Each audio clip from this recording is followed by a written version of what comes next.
Fantasy is one of those games that has been in the oven for quite some time. It's one of those games that is joining this trend of Eastern developers trying to leave the mobile market into a little bit more of a established console one.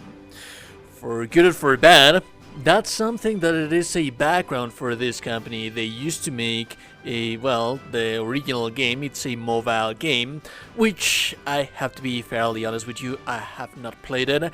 I haven't played that much of mobile games myself. It's not something that I do that much, if I can avoid it myself. That being said, this game looks actually quite amazing. I love everything that I am seeing in here.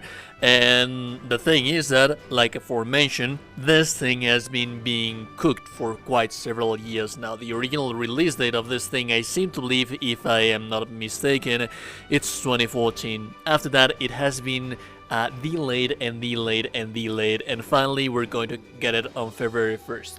Now, there's a couple of things that I think that we should be excited about this game, and a lot of this I wanted to discuss with you guys because of how this is going to work. First and foremost, the most important thing that I think that it should be mentioned, and something that has me really excited about this, is that it is going to be crossplay. It's supposed to be launching on PlayStation 4, PlayStation 5 and PC, Windows PC.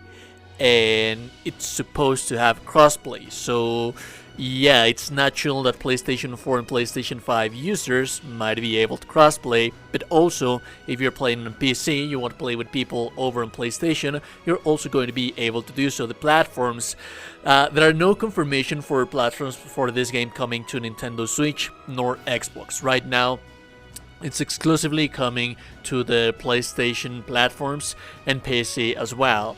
But I wouldn't discard, I don't think that there's like any kind of major agreement that would deter for this game to be later coming to Xbox, especially since this game does have crossplay. That's something that they could take advantage, real advantage of the full features, being able to crossplay between platforms like many other companies and games have been recently doing. And since this game is going to be highly reliant on co-op gameplay, that's something that should be considered as well. We'll get into the details of that later on, but first, let's just discuss about the basics. What is it that you can expect from this game? What is it that it is going to have? And what is going to make it different from the rest of the JRPGs that you have out there? It looks gorgeous. I mean, right out of the back, it looks amazing, but one of the most controversial things that I would say that it is controversial or not controversial, the thing is that JRPGs are usually very long games when it comes to the story.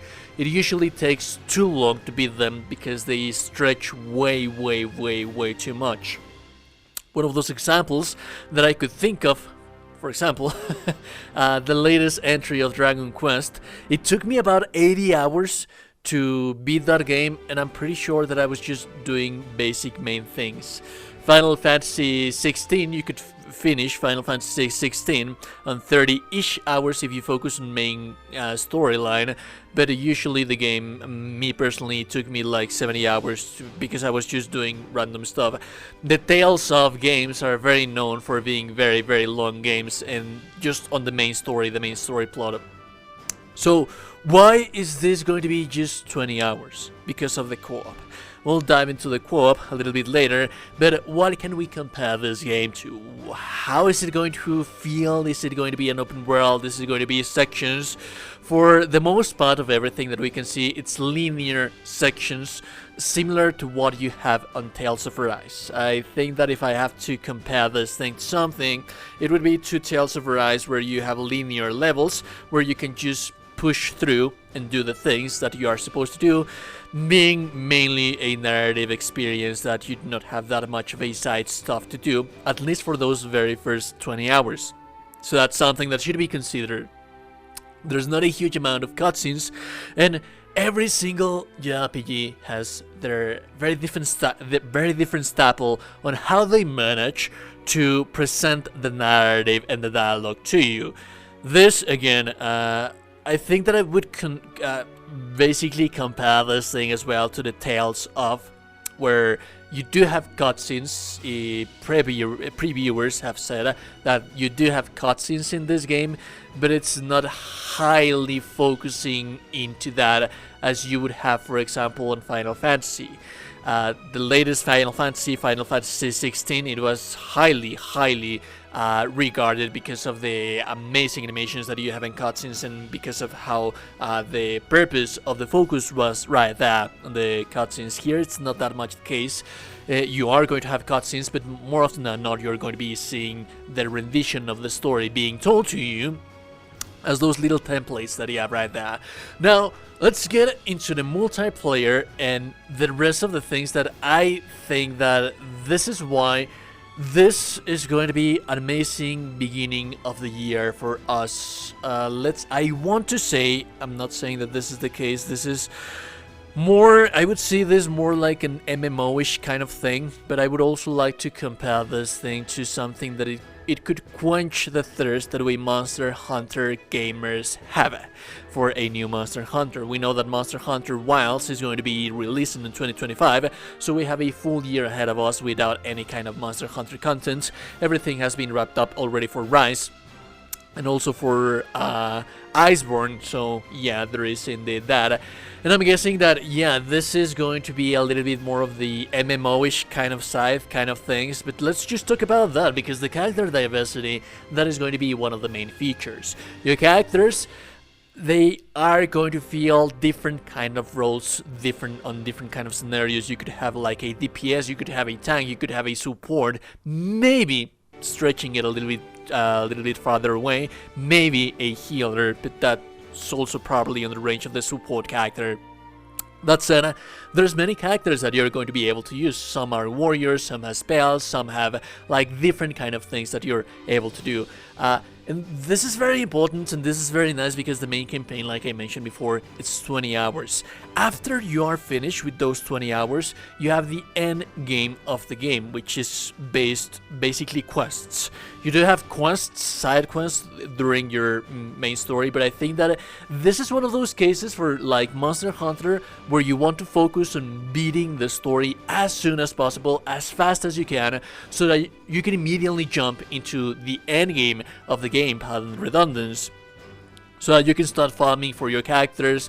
Every character is going to be, I seem to believe, I have done my research here, and the stuff that you are going to use to improve your characters, let's compare this thing, for example, like the jewelries that you would have in Monster Hunter, it's going to be sigils. The sigils are going to give your characters, your weapons for your characters. There's also different weapons that you can upgrade, that you can attach sigils to. They are going to give skills to those weapons that you would have.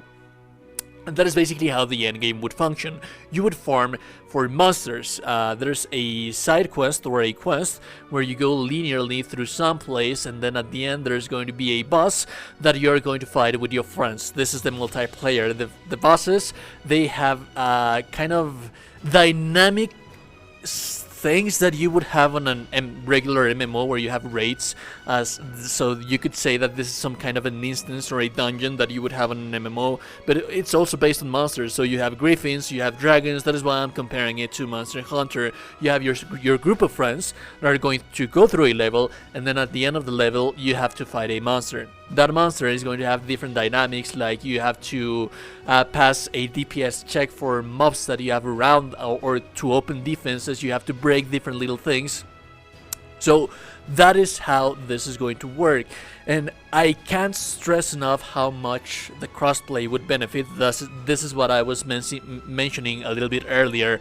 I can't stress enough how much would crossplay benefit from this game being on Xbox platforms as well, because there's so much more market for people, or ground for people to play and enjoy all of this kind of interesting mechanics. And developers have said that once you are done with the main quest, the main story, if you want to play the main story, that's going to be 20 hours. And then the endgame content that we're speaking about in here, where you have different characters have their sigils are shared, but the characters' levels, or the level of the weapons of the characters, you do want to level them up separately, individually, so that's a little bit more replayability value, because each one of them is going to have their very different playstyle, unique different things. So while you can share your sigils throughout your characters, maybe you can level up different things to get different sigils, to get different builds, different combinations, different everything. It just looks so amazing. And yes, this seems to be leaning a little bit more into the MMO kind of thing, but it's going to be 100+ hours of content that is going to be depending on whether you would like to spend time with your friends in here or not. So that's the main deal. If you want to play here with your friends, you can. If you want to beat the main storyline, that's 20 hours, and then you can be done with that. And it's interesting because there's not many JRPGs that do this, and I would very much love to hear your input on the comment section down below. How do you feel about this? Would you prefer for this to be still a story-oriented anime-ish kind of game with waifus and everything that we are accustomed to see on JRPGs? Or are you actually cool with the idea of having like kind of this Monster Huntish MMO kind of thing where you can keep playing with your friends as much as you want, or just stop playing whenever you want to play? But I can promise you that much, there's going to be lots and lots and lots of content to squeeze in here, and that makes me actually quite happy. Anyways, join the Discord. We're probably going to be using the Discord in my community to play this game. Like the video, subscribe to the channel if you haven't already. Remember that in order to tell you today that you're a gorgeous and beautiful person, you're indeed a gorgeous and beautiful person. I will be seeing you goddamn gorgeous and beautiful people in the next one. Have a lovely, lovely day, and goodbye.